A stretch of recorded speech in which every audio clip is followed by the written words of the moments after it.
Imaginez un instant que vous êtes sur le point d'entendre une histoire vraie, si douloureuse que même l'air semble lourd lorsqu'elle est racontée. Un récit qui révèle comment l'injustice peut détruire une vie en quelques secondes, comment la confiance est brisée sans avertissement et comment le destin, parfois cruel, met des innocents à l'épreuve. Avant d'aborder cette tragédie, permettez-moi de vous demander quelque chose de simple, si c'est votre première fois avec nous, rejoignez-nous. Cliquez sur le bouton abonnez-vous et activez la cloche pour ne manquer aucune de nos vidéos. Que Allah, le tout miséricordieux et le tout miséricordieux, nous guide dans ce voyage. Que la paix soit avec vous tous. Aujourd'hui, je vais partager une histoire qui m'a marqué pour toujours. C'était un jour ordinaire, du moins c'est ce qu'il semblait, lorsque l'inspecteur des trains s'est approché et m'a demandé mon billet. Mon cœur s'emballa. Il n'y avait pas de billet. Dans ma précipitation pour m'enfuir après une erreur que j'avais commise, je n'ai pas eu le temps de l'acheter. J'ai couvert mon visage avec le voile, ne laissant visible que mes yeux, en espérant que personne ne me reconnaîtrait. L'homme m'a regardé pendant un moment, mais quelque chose dans mon regard a dû toucher son cœur. Il secoua la tête et continua sans me déranger.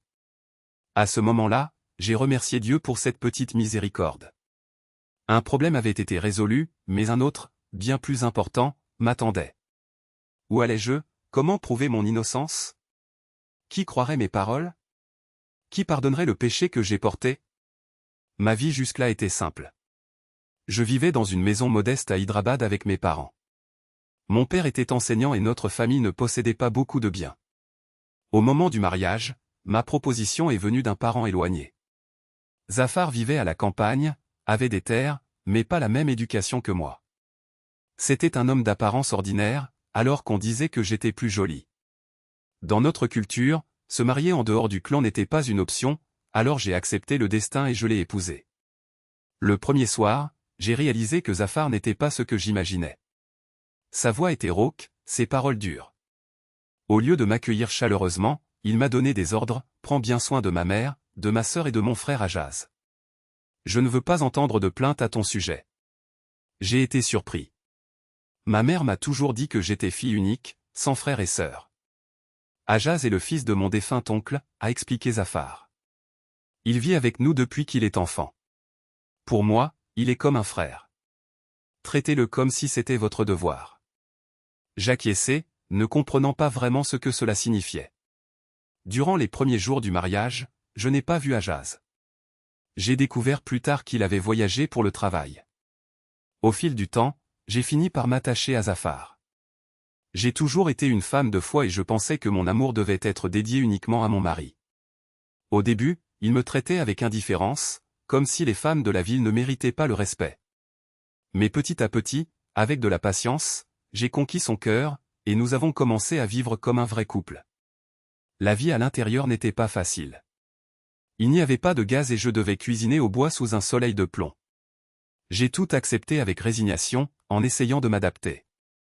Un mois plus tard, Ajaz revint. J'ai demandé à Zafar qui était cet homme et il m'a répondu, c'est Ajaz, celui-là même dont j'ai parlé. Je ne l'avais jamais vu auparavant, donc j'étais curieux. Ajaz ne m'a presque pas parlé et je ne me suis pas approché non plus. Il entrerait et irait directement dans sa chambre. Un jour, j'ai avoué à Zafar que je me sentais mal à l'aise avec la présence d'Ajaz, après tout, il n'était pas mon maram. Mon mari a réagi avec colère, il est avec nous depuis que nous sommes enfants. C'est un gars formidable, mon meilleur ami. Si tu répètes quelque chose comme ça, tu le regretteras. Sa voix était si menaçante que je n'en ai plus jamais parlé. À partir de ce jour, j'ai commencé à l'éviter. Il ne m'a jamais rien demandé, mais un jour, Zafar l'a vu repasser lui-même ses vêtements et m'a grondé, c'est ton devoir d'en prendre soin. Effrayé, j'ai ramassé les vêtements et j'ai commencé à repasser. Quand j'ai fini et que je suis allé le rendre, j'ai senti ses doigts effleurer ma main exprès. Où était-ce juste mon imagination? Je ne pouvais pas me plaindre à Zafar car il ne me croirait jamais. J'ai essayé de rester à l'écart, enfermé dans ma chambre autant que possible, mais je devais sortir pour faire mes corvées. Ma belle-mère l'adorait et personne dans la maison n'acceptait d'entendre un mot contre lui. Un jour, j'ai proposé à Zafar de construire notre propre maison. Il m'a traité d'ingrat, vous, les citadines, vous ne pensez qu'à séparer les enfants de leurs parents. J'étais silencieux. Les nuits sont devenues un cauchemar. Dans l'un d'eux, j'ai entendu quelqu'un sauter par-dessus le mur de la maison. Le bruit était clair, suivi de pas. Zafar et Ajaz sont sortis avec une lampe de poche mais n'ont trouvé personne. Juste des empreintes de pas. Cela s'est produit au cours des nuits suivantes, jusqu'à ce que cela s'arrête soudainement. Une nuit, j'ai dû aller aux toilettes. Quand je suis parti, j'ai vu une bougie allumée dans la chambre d'Ajaz. La fenêtre et la porte étaient ouvertes. Il était allongé dans son lit, jouant avec son téléphone portable. Quand la porte grinça, nos regards se croisèrent. J'ai ressenti un frisson et j'ai couru dans ma chambre. Zafar m'a demandé ce qui s'était passé et j'ai menti en disant que j'avais peur du noir. Le lendemain, Ajaz disparut. Il n'est revenu que la nuit et a appelé Zafar pour une conversation privée. « J'ai vu votre femme hier avec un autre homme, dit-il. Les empreintes sur le mur doivent être les siennes. Chaque jour, quelqu'un escalade le mur pour la retrouver. » J'étais paralysé. Comment a-t-il pu m'accuser ainsi? Zafar m'a confronté, est-ce vrai? Je l'ai nié de toutes mes forces. Elle est partie hier soir, a insisté Ajaz. J'ai commencé à pleurer. Je suis allé aux toilettes, c'est tout. Mais Zafar a ajouté, je l'ai moi-même vu quitter la pièce à plusieurs reprises. J'ai senti le monde s'effondrer. J'ai attrapé sa chemise en suppliant, Zafar, tu ne me crois pas? Il m'a poussé violemment. Ajaz ne ment pas. Il t'a vu avec un autre homme. Pourquoi aurait-il inventé une chose pareille? J'ai aussi entendu les bruits et vu les empreintes de pas. On ne peut pas faire confiance aux femmes de la ville. Avant que je puisse récupérer, il a commencé à me frapper. Des coups de poing, des coups de pied, comme si j'étais un animal. Ajaz essaya de le retenir, mais la rage de Zafar était incontrôlable. Seuls nous trois étions réveillés. Les beaux-parents dormaient. Ajaz répétait, elle doit avoir un amant en ville. C'est lui qui vient tous les soirs. Alors que j'étais allongé sur le sol, brisé, en entendant ces mots, mon monde s'est effondré. Comment pourrais-je affronter ma famille après cela? Ajaz, crains Dieu. J'ai crié, mais il s'en fichait. En un instant, tout ce que j'étais, tout ce que j'avais, a été détruit. Et le pire? Personne ne me donnerait une chance de prouver mon innocence. Je n'avais pas la force de supporter de telles calomnies au nom de Dieu. Ne m'accuse pas à tort, réussis-je à marmonner à travers la douleur qui me déchirait intérieurement. Zafar, cependant, n'avait aucune pitié. Ne pense pas que je vais t'épargner, toi et ton amant. Je vais te tuer tout de suite. Penses-tu que tu vas me trahir? Jouer avec mon honneur? Je ne te laisserai pas vivre. Ces paroles étaient tranchantes. Ne me tue pas, suppliai-je. Prouve d'abord ma culpabilité. Ensuite, fais ce que tu veux. Mais Zafar n'écoutait pas. D'un geste brusque, il prononça le divorce. Chaque syllabe brûlait à mes oreilles comme du plomb fondu. Puis ils m'ont tous les deux traîné dehors. Si vous criez, nous vous étranglerons ici, ont-ils menacé en me tirant dans l'obscurité de la nuit. Mes pieds nus saignaient sur le sol rugueux, chaque pas étant une agonie. Lorsque nous avons atteint la rive de la rivière, le monde autour de moi ressemblait à la fin du monde. Zafar prit mon écharpe et la tordit entre ses mains avec un sourire cruel. Voyons si ta honte disparaît avec toi. Je tombai à genoux, les larmes se mêlant à la boue. Pensez à mes parents. Mon frère ne supportera pas l'humiliation. Mes sœurs ne se marieront jamais. Mais ses yeux étaient vides, aveuglés par la fureur. Tu aurais dû y penser avant de pécher. Si tu ne voulais pas de moi, pourquoi m'as-tu épousé? Pourquoi as-tu ruiné ma vie? Il a enroulé le foulard autour de mon cou, le serrant lentement. Une citadine comme toi n'accepterait jamais un homme comme moi. Ta famille t'a forcé. C'est alors qu'Ajaz retira sa main. Attends, Zafar.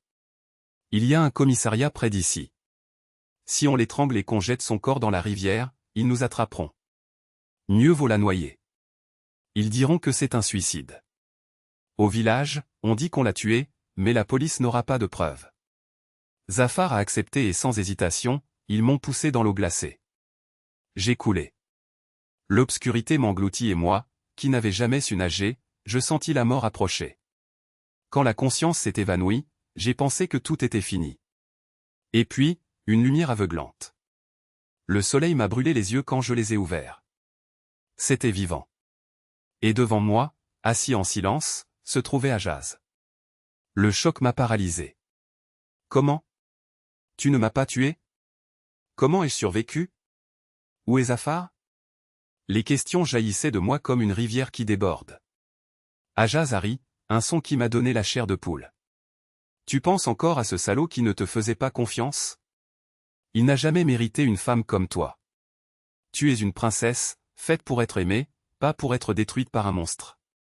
Mon cœur battait si fort que ça me faisait mal. Mais qui m'a sauvé? Pourquoi es-tu ici? Il s'approcha, les yeux brillants d'une obsession qui me glaça l'âme.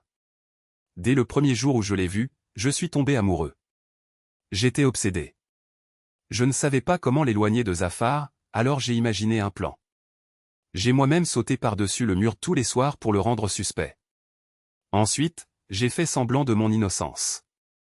Je t'ai regardé quitter la pièce, alimentant ta colère. Je t'ai accusé de tricher pour qu'il te renie.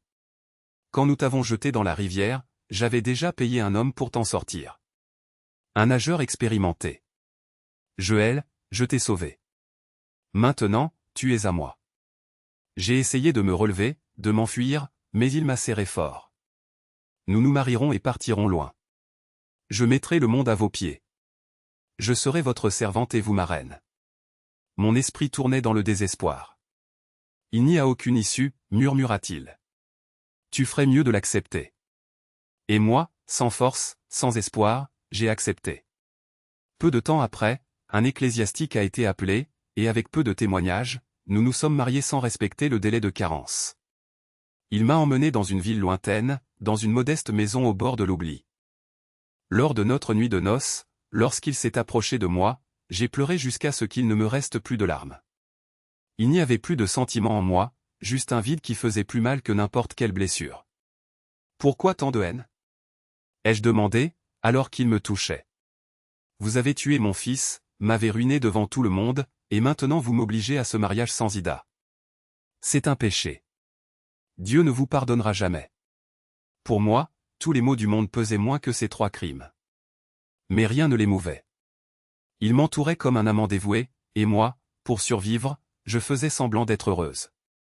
J'ai souri quand il m'a regardé, j'ai agi comme si je l'aimais. Il croyait m'avoir acheté avec ses cadeaux, mais ce que je ressentais pour lui était une haine si profonde qu'elle me brûlait intérieurement. Un jour, pendant son absence, je suis allé au marché. J'ai acheté du Morora, plusieurs bouteilles, et j'ai mélangé le tout pour obtenir une dose mortelle. À son retour, j'ai préparé un repas spécial. Aujourd'hui, je vais le nourrir de mes propres mains, lui ai-je dit, et lui, ravi du geste, a mangé chaque bouchée. Bientôt, il commença à trembler. J'ai le ventre, ça me fait mal, emmène-moi chez le médecin.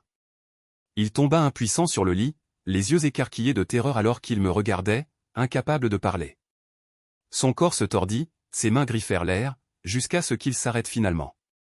Il était mort. Et là, en regardant, j'ai ressenti quelque chose que je n'avais pas ressenti depuis longtemps, du soulagement. Il ne méritait même pas un linceul. Je l'ai laissé là, sans sépulture, et j'ai pris tout l'argent et les bijoux que j'ai trouvés. Fuir était ma seule option. Je me suis habillé de noir, je me suis couvert le visage et j'ai voyagé seul pour la première fois de ma vie, la peur me serrant la poitrine à chaque pas.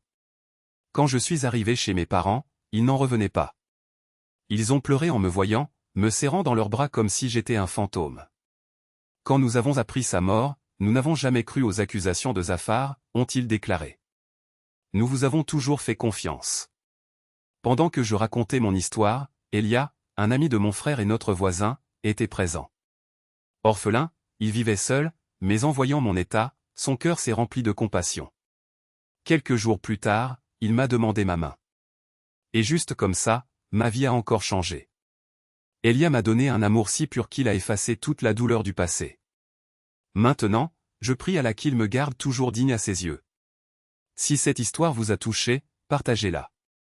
Puisse-t-il servir d'avertissement aux injustes et d'espoir aux innocents.